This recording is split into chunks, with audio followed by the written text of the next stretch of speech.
Coucou mes stars, j'espère que vous allez bien. Aujourd'hui on se retrouve dans une vidéo dans laquelle on va parler perte de gras et notamment les erreurs que vous faites qui font que vous n'arrivez pas à perdre du gras. En l'espace de 3 mois, j'ai perdu à peu près 4 kilos de gras et genre 3-4 cm de tour de taille. Et il faut savoir qu'avant cette perte de gras, j'en ai fait plusieurs que soit je n'ai pas réussi à tenir sur le long terme, soit juste je le faisais mais je perdais pas de poids et je ne comprenais pas pourquoi. Si vous êtes dans l'une de ces situations, vous allez rapidement comprendre pourquoi vous êtes bloqué pendant cette vidéo. Du moins je l'espère parce que sinon ça veut dire que ça sert à rien ce que je raconte. Et ça me ferait bien chier. Donc aujourd'hui je vais vous citer les...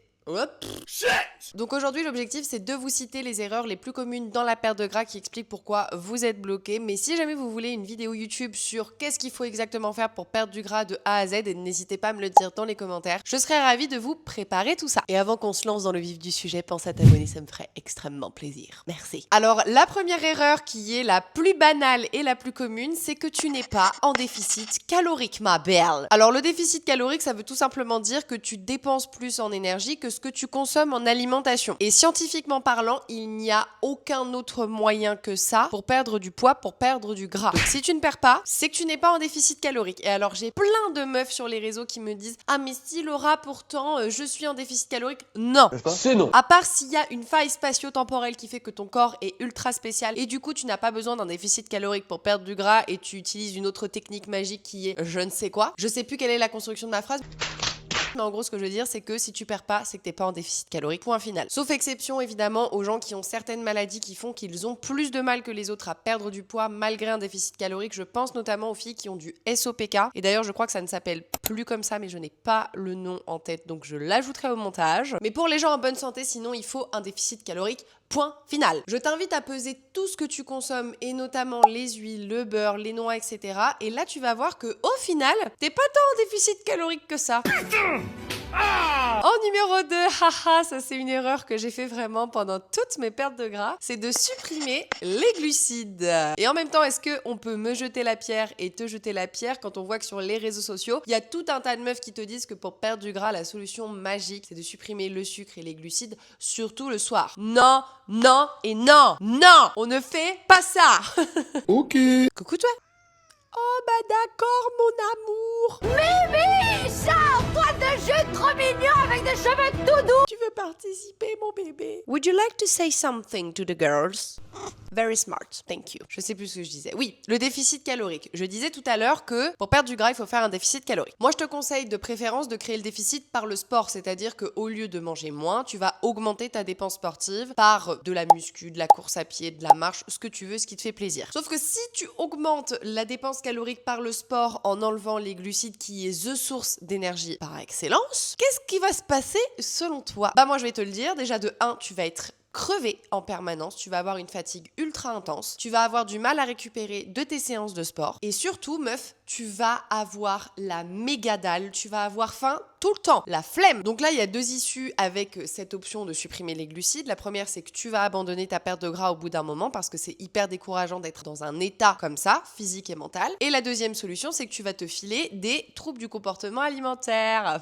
Ah, ça a été mon cas, donc je ne me moque pas. Écoutez, il a fallu passer par là pour en arriver là aujourd'hui, pour vous crier dessus et vous dire quoi faire et quoi pas faire. Déjà, pars du principe que s'il y a 3 macronutriments pour nourrir ton corps, donc lipides, glucides, protéines, c'est qu'il faut les 3. Tu peux pas juste en choisir un pour survivre. Si les 3 existent, c'est que tu as besoin des 3. D'ailleurs, pendant qu'on parle des macronutriments, donc tu ne supprimes pas les glucides évidemment, mais surtout il faut aussi que tu fasses un focus sur les protéines. Parce que si tu fais une perte de gras, oui, tu vas perdre du gras, mais tu vas aussi possiblement perdre du muscle si tu ne manges pas suffisamment de protéines. Et nous, en tant que femmes, en vieillissant, on est sujette très souvent à l'ostéoporose et à d'autres petits soucis comme ça si on n'a pas suffisamment de muscles. Donc c'est très important de prévenir tout ça et d'avoir une masse musculaire suffisante déjà pour être en bonne santé, pour se sentir forte, pour pouvoir vivre au quotidien, mais surtout pour rester autonome en vieillissant. Je n'ai pas envie qu'on me torche le cul quand j'aurai 80 balais. Je veux me débrouiller jusqu'au bout toute seule. Donc on essaye de manger entre fois 1,5 à 2 grammes de protéines par poids de corps. Donc moi par exemple qui pèse 60 kilos, je fais x2, je mange 120 grammes de protéines par jour. Ça sert à préserver préserver la masse musculaire, mais aussi à augmenter la satiété. Donc pendant une perte de gras, c'est hyper intéressant parce que ça va t'éviter d'avoir faim. En troisième, et ça, j'en parlerai dans mon livre, manger trop peu. Ça, c'est l'erreur la plus commune dans la perte de gras. On pense que pour perdre du poids, il faut picorer comme un piaf, manger 1200 calories et bam, c'est bon, on a le body de notre rêve avec les abdos visibles. Alors déjà, je vais te poser une question. Est-ce que tu penses que c'est tenable toute ta vie d'être dans cette situation-là de manger 1200 calories par jour? J'espère que la réponse est non. Le problème avec le fait de manger si peu et de manger de manière répétitive uniquement des salades, des crudités, etc.,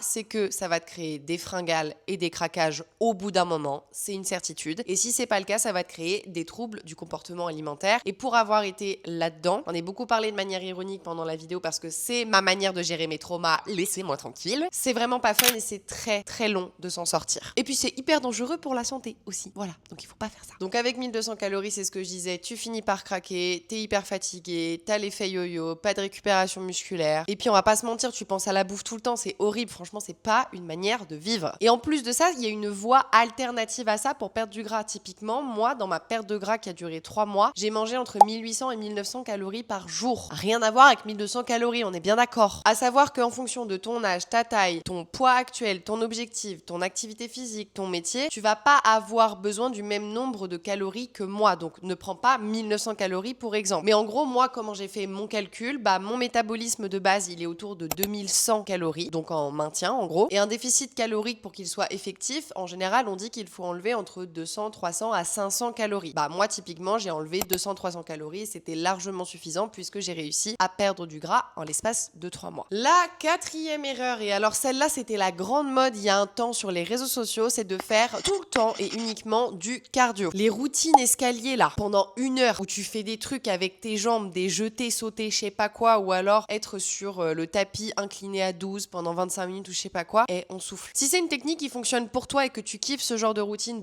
continue. Mais très honnêtement, moi j'ai testé ça et je détestais. C'est-à-dire que j'allais à la salle à reculons quand je savais que je devais faire ce genre de routine parce que je me faisais chier. Mais vraiment, je m'ennuyais. Je ne peux pas rester en place comme ça pendant 1 heure à juste marcher sur un tapis ou monter des escaliers. Et oui, j'ai essayé de regarder des vidéos YouTube, écouter des podcasts, de lire des livres. Ça me fait chier. Donc si t'es dans ce cas-là comme moi, tu n'es pas obligé de faire ça. Déjà, je tiens à débunker un truc. C'est un énorme mythe de dire que pour perdre du gras, il faut faire du cardio. Pour perdre du gras, il faut un déficit calorique. Point. Que ce soit par du cardio, de la marche, de l'escalade, du badminton, de la musculation, ce que tu veux, du moment que tu te dépenses plus que ce que tu compenses en énergie, ça fonctionne. Donc ma conclusion, c'est que t'es pas obligé de passer par la case cardio pendant je ne sais combien de temps si t'as pas envie de faire ça pour faire ta perte de gras. Tu peux juste choisir un sport qui te fait kiffer. Moi par exemple, c'est la musculation et la course à pied. Et ensuite, essayer au quotidien d'augmenter ta dépense énergétique par des petites actions. Le plus commun, c'est d'augmenter ton nombre de pas. Donc typiquement, au lieu de prendre l'ascenseur ou l'escalator, tu vas prendre les escaliers. Sur un parking pour aller faire les courses, au lieu de te garer devant l'entrée, tu vas te garer plus loin, etc., etc. Avant de continuer cette vidéo, si ça te plaît tout ce que je suis en train de te raconter, je t'invite à t'abonner. Et oui, je le répète une deuxième fois parce que je sais que vous êtes dur de la feuille à ce niveau-là et que vous êtes énormément à regarder les vidéos sans vous abonner. Ne me faites pas ça, s'il vous plaît. Ça me permet de soutenir mon travail gratuitement et puis moi, ça me fait plaisir de voir qu'on est de plus en plus nombreuses ici. Voilà, parenthèse fermée. En numéro 5, ah là, ça c'est un grand sujet sur lequel je pourrais déblatérer pendant des heures et je pourrais même en dédier une vidéo complète, c'est de se comparer aux filles sur les réseaux sociaux et notamment à des filles dont c'est le métier de faire du sport et de bien manger toute la journée. Pendant que toi, tu jongles et t'essayes de survivre entre tes 35 heures, tes enfants, les courses, la maison et tes autres tâches de la vie quotidienne. Alors attention, je suis convaincue que peu importe ton quotidien, tu peux toujours trouver un moyen de faire du sport, de te dépenser davantage et d'atteindre tes objectifs. Mais te comparer à quelqu'un qui n'a pas les mêmes contraintes que toi, c'est injuste pour toi et c'est hyper démoralisateur. Simple et factuel. Moi, je peux te dire que quand j'avais 2 business à gérer avec plus de 10 employés, des to-do list à rallonge, des journées de je ne sais combien d'heures, ça me faisait du mal en fait de regarder des meufs sur les réseaux sociaux avoir des physiques énormissimes et juste parfaits et de me dire mais putain pourquoi moi j'y arrive pas? Peut-être parce que t'as pas le même quotidien qu'elle et que t'as pas le même temps, ma belle. Ça veut pas dire que c'est impossible, ça veut juste dire que ça va prendre plus de temps, plus de patience. Moi, ce que je te conseille, c'est de te comparer à la personne que tu étais il y a 6 mois et pas à quelqu'un qui ne joue pas avec les mêmes cartes que toi parce que ça ne fera que te faire du mal et culpabiliser et abandonner tes objectifs au bout d'un moment parce que trop démoralisant. Numéro 6, ne t'accorder aucun plaisir. Alors ça, c'est l'une des erreurs aussi les plus communes dans la perte de gras, de se dire je ne fais aucun écart comme ça, j'atteins mes objectifs le plus rapidement possible. Et c'est particulièrement valable d'ailleurs pour les gens qui veulent perdre du gras pour l'été parce qu'ils s'y prennent vraiment 3 semaines à l'avance alors qu'une perte de gras ça se fait quand même sur plusieurs mois normalement. Il faut que tu saches que ça n'a pas à être comme ça. Typiquement pendant ma perte de gras, j'ai énormément fait d'écart, mais c'est simplement que je les ai correctement répartis dans ma routine. J'ai appliqué personnellement la règle du 80-20, c'est-à-dire que 80% du temps je mangeais méga clean et les 20% du temps restant je mangeais ce qui me faisait plaisir. Soit je le répartissais dans la semaine, soit dans la journée. Personnellement, c'est ce qui me convient le mieux, c'est-à-dire que je me fais plaisir tous les jours. Mais au lieu d'aller taper dans la pâte à tartiner, hop là, comme ça, à la cuillère,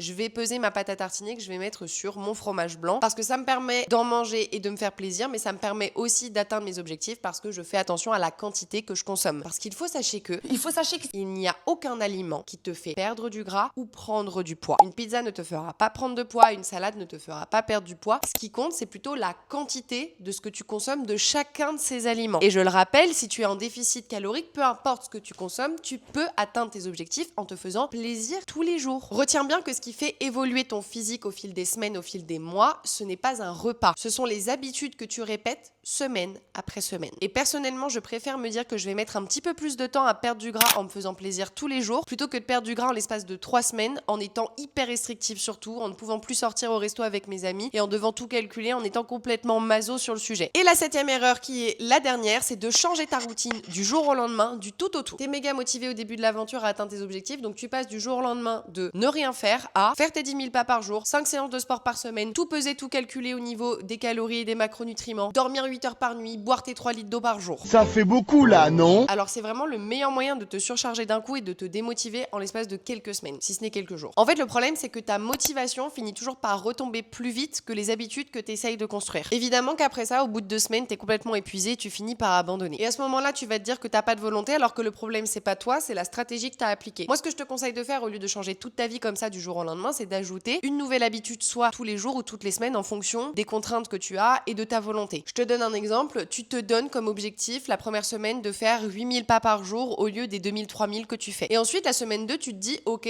là, ce que je veux, c'est tous les matins manger un repas beaucoup plus protéiné que ce que je fais d'habitude. La semaine 3, tu commences le sport 2 fois, 3 fois par semaine et peut-être que la semaine 4, 5, 6, tu vas ajouter 1 ou 2 séances de plus, etc., etc. T'as compris le système, je pense. Alors oui, la transformation, elle sera peut-être moins impressionnante, elle va prendre plus de temps, mais je suis convaincue qu'en intégrant petit à petit des habitudes comme ça, c'est des choses qui vont rester pendant des années. Et je préfère largement ça, miser sur plus long, plus loin, que de tout faire comme ça à la va-vite et ça va tenir pendant quelques semaines. Et au final, pour moi, c'est cette régularité sur le long terme qui va faire que tu vas perdre du gras et tu vas garder ce physique, plutôt que d'avoir une motivation à 200% pendant un mois qui, oui, va te faire perdre du gras, mais boum, tu vas tout reprendre et tout reperdre et tout reprendre et tu fais l'effet yo-yo comme ça pendant des semaines, des mois, des années. Et voilà, tu as toutes les cartes en main pour comprendre pourquoi ta perte de gras est bloquée. Peut-être que c'est juste un élément ou plusieurs dans cette vidéo, mais dans tous les cas, essaye d'identifier les problèmes et de comprendre comment tu peux les résoudre. La perte de gras, c'est comme tout dans la vie. Si tu veux la réussir, il faut un plan d'action, passer à l'action et ensuite ajuster en fonction des résultats que tu vois. Est-ce que ça fonctionne? Est-ce que ça fonctionne pas? Pourquoi ça fonctionne pas? Et comment je peux améliorer les choses? Et puis évidemment, ça demande aussi de la patience puisque tu peux pas juste claquer des doigts et avoir ce que tu veux en l'espace d'un instant. Dans tous les cas, s'il y a une chose que vous devez retenir de ma vidéo, c'est qu'une perte de gras ne devrait jamais vous coûter votre santé physique et ou mentale. S'il vous plaît, misez sur le long terme, ne vous précipitez pas, prenez les choses l'une après l'autre, donnez-vous du temps, prenez votre mal en patience. Construisez des habitudes que vous pourrez encore tenir dans 5 ans, parce qu'au final, ce qui vous donnera des résultats, c'est pas la méthode la plus extrême, c'est celle que vous serez capable de tenir sur le long terme. J'espère que cette vidéo t'a plu. Si c'est le cas, pense à me laisser un petit j'aime, ça me ferait extrêmement plaisir. Et j'attends que tu me dises en commentaire si tu veux une vidéo sur comment perdre du gras. Du coup, maintenant que j'ai parlé des erreurs, je peux aussi te dire quoi faire en prenant mon expérience personnelle sur les 3 mois de perte de gras que j'ai réalisé, en t'expliquant la stratégie que j'ai mis en place, ce qui a fonctionné pour moi et ce qui n'a pas fonctionné. Comme ça, tu pourras adapter ta stratégie en fonction. Dans tous les cas, je te remercie de m'avoir écouté jusqu'au bout. Je te fais d'énormes bisous et on se dit à très bientôt sur cette chaîne YouTube. Bye, bisous!